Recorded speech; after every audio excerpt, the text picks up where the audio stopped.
The Marriage Conversation.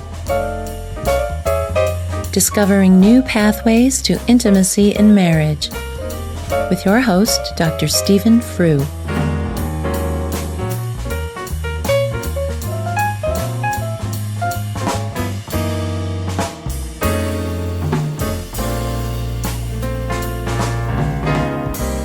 We make much of faithfulness. Many marriages fail because of one partner's wandering. Often, when people talk to me about faithfulness, I am reminded of a pet, a faithful dog, or a nice kitty. What is faithfulness really all about? This is Stephen Frew. Welcome to the Marriage Conversation.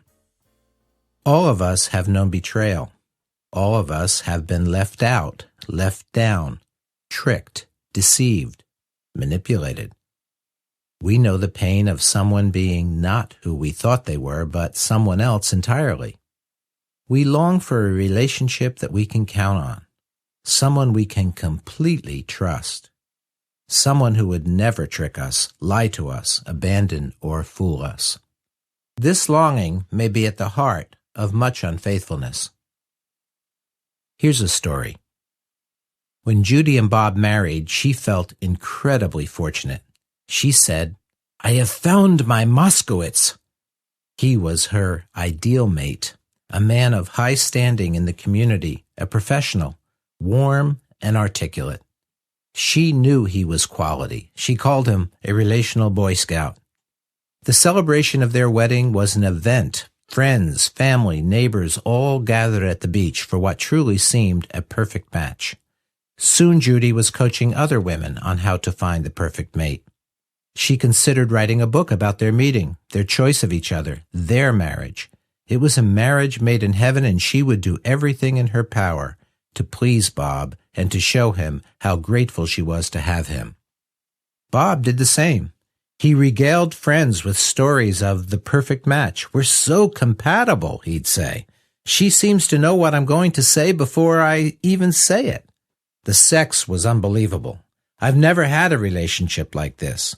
He, too, would advise his friends with his newly found knowledge. He'd comment on their choice of women, steer them towards choices that would likely end up with supreme happiness, just like his. I met Judy and Bob just after they discovered the affair. They were married just under 6 years. When they told me how they started out, I asked, "What happened?" Bob and Judy's story, though a bit extreme, is not that uncommon. Bob told me that her desire to please him began to feel overbearing. He felt boxed in by her idealization of him. "I'm not that nice a guy. I'm not always there for her. I think I look better than I am." Judy, on the other hand, tired of praising a boy in a man's body. "He's so self-centered," she said, "and I can't really please him ever." Who had the affair? They both did. They both sought some comfort in someone else, and it all took place in a 3-week period. Our desire to match our fantasies will often lead us to project those fantasies onto another person. When they don't meet them, we feel cheated. Faithfulness is about consciousness. It means that we are deeply capable of connecting to our own choices and continually validate them. Faithfulness is about being faithful to yourself, but not in the old 70s way. It doesn't mean faithful to your whims or impulses. Faithfulness, in the end, is simply maintaining a coherent connection to the deepest truth of who you are and the deepest choices that you make. If you'd like to know more, check out The Marriage Conversation. This is Stephen Frew.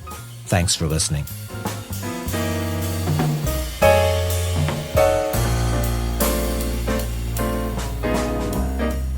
Thanks for listening to The Marriage Conversation. If you have any comments or questions, we'd love to hear from you. Send your emails to stephen@marriageconversation.com or leave a comment on the blog at www.marriageconversation.com.